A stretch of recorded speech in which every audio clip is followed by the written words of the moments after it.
bien, salut à tous. Aujourd'hui, je suis ravi de vous retrouver pour une petite pêche à l'anglaise, en canal, dans le courant, histoire de faire une petite pêche atypique, histoire de changer des étangs, tout ça. Ça faisait un petit moment que je pêche, hein. Enfin un petit moment, une petite heure, temps de me mettre en place, amorcer. Bon là j'ai amorcé à la main, j'ai sorti la fronde, mais j'ai amorcé à la main. On pêche à une dizaine de mètres. J'ai déjà rentré quelques petits gardons, malgré mon erreur de profondeur d'eau. J'avais réussi à faire un poisson. Aujourd'hui, on est sur un flotteur de 3,5 grammes. Donc non préplombé, donc c'est un pan droit. C'est un pan droit sans plomb à la base. Et c'est un flotteur à plomber en 3 AA. Donc ça fait 2 grammes 25 de plomb. Plus 1 gramme et quelques du flotteur. Donc voilà. Alors j'ai commencé comme ça parce qu'il n'y avait pas l'eau, il n'y avait pas une street sur l'eau ni rien. Bon, de temps en temps j'ai quelques rafales de vent, mais le flotteur passe bien quand même. Donc je suis assez content. Bon, s'il faut, on montera avec des flotteurs pré-plombés, un peu plus lourds et qui tiennent mieux les petites vaguelettes. Que de temps en temps, il y a quand même de sacrées rafales. On était censé pas avoir de rafale aujourd'hui. Donc là, on est sur une profondeur d'eau de 1 mètre 20 à peu près. Donc il n'y a pas de clip et tout, hein, je freine à la main. On est toujours avec ma petite canne Décathlon et mon petit moulin Décathlon. Le tout est Décathlon, sauf le flotteur. Le flotteur, c'est comme j'avais déjà préparé, c'est un collègue qui m'avait passé ses flotteurs qui ne se servaient pas. Et du coup, j'apprends dessus. Et on essaye en canot. Il y a une légère dérive, hein, c'est pas non plus fou. 1 cm/s, je dirais à peu près. Ou 2 cm/s. Mais c'est assez calme. Alors j'avais déjà essayé une pêche comme ceci, un peu plus haut, sur un autre tronçon, à la va-vite, que ça mordait pas un matin sur un tronçon, on avait bougé, on est l'après-midi, et j'avais fait des plaquettes comme ça, assis par terre, avec ma boîte et mon amorce. J'avais fait quelques plaquettes et quelques petits gardons. C'était sympathique et je me suis dit tiens, autant réitérer l'expérience avec vous. Bon, je suis pas du tout sur le même tronçon, mais je réitère l'expérience histoire de voir s'il y a moyen de faire quelques poissons. Bon, c'est très compliqué, hein. Après j'ai peut-être trop amorcé aussi. Là j'ai amorcé un bon cuchon comme on dit. Après je sais qu'il y a pas mal de jolis poissons sur ce bief. Alors je dis pas de les faire. Mais s'il rentre... Oh punaise. Bon, il faut faire gaffe à l'emmêlage. J'ai déjà emmêlé 2 fois. Il faut toujours essayer de freiner sa ligne. Hein. Et du coup, là, je disais, ouais, j'ai fait un avançage. S'il y a des beaux poissons... Mais, bon, l'objectif, c'est pas de faire les beaux poissons. Mais si toutefois, ça rentre dessus... bon, je peux en faire un. Mais au moins, j'ai quand même une base d'amorce solide pour les petits poissons qui est autour.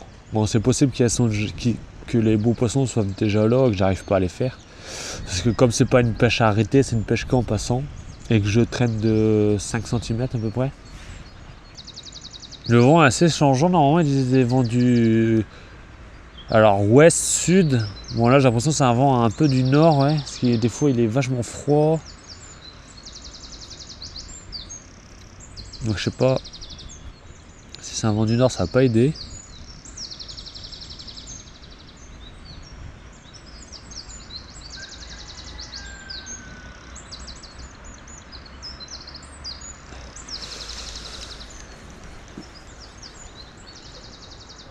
voyez, tu voyez, là je peux en mêler.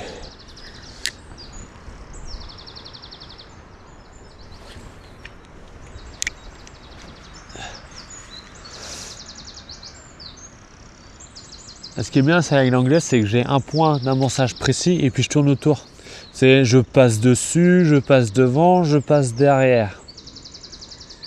Comme ça je vois un peu les poissons de la zone. Que bon, des fois, bon bah c'est sûr ils vont être sur l'amorçage, mais des fois ils peuvent être décalés. Du coup j'essaye. Alors je pêche pas la berce d'en face parce qu'il n'y a pas de fond. Et puis c'est un rampant à pic. Et il n'y a pas de roseaux comme de mon côté. Là j'ai des bouillées de roseaux qui font que ça fait un peu, ça égalise un peu, mais là il n'y a pas l'autre côté. Ou pas assez quoi. Là l'eau est toute lisse. Donc là le flotteur il est dans ses conditions optimales. Franchement. Et je viens de louper la touche. Oh, fait chier. Donc les poissons sont bien.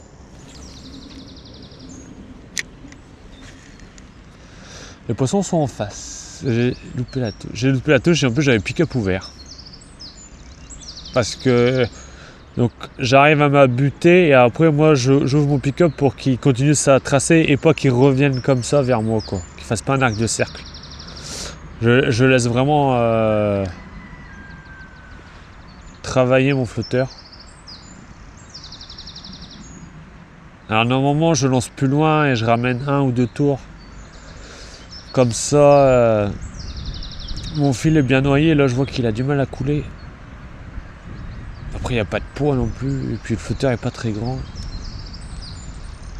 Mais bon ça joue pas sur la dérive du flotteur donc c'est pas trop grave. Sur un étang c'est hyper important mais là vu que j'ai une dérive, bon elle est pas forte mais elle est présente. Du coup ça va quoi. Vous voyez là mon fil il coule tout seul. Et le vent il prend pas dedans. Mais bon c'est plus facile que du vent.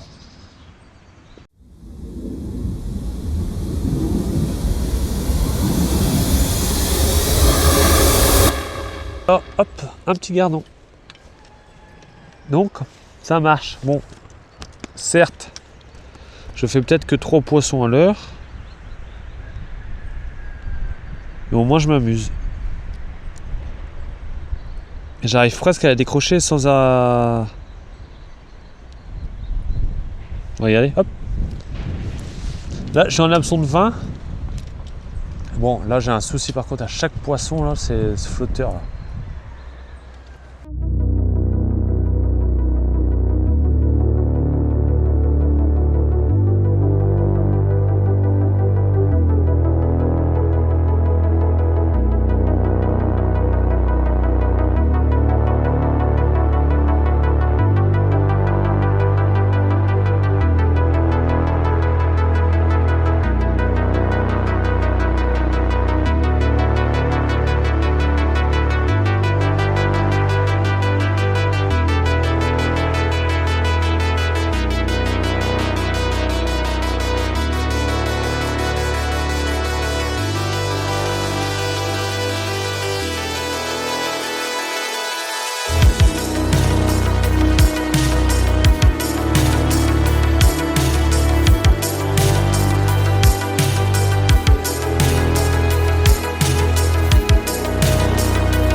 Bon, bah je crois qu'on va s'arrêter là. On va pas se mentir, à moins que ça s'arrête. Mais bon, j'espère que cette vidéo vous aura plu. Bon, une petite pêche de haut pont droit au canal.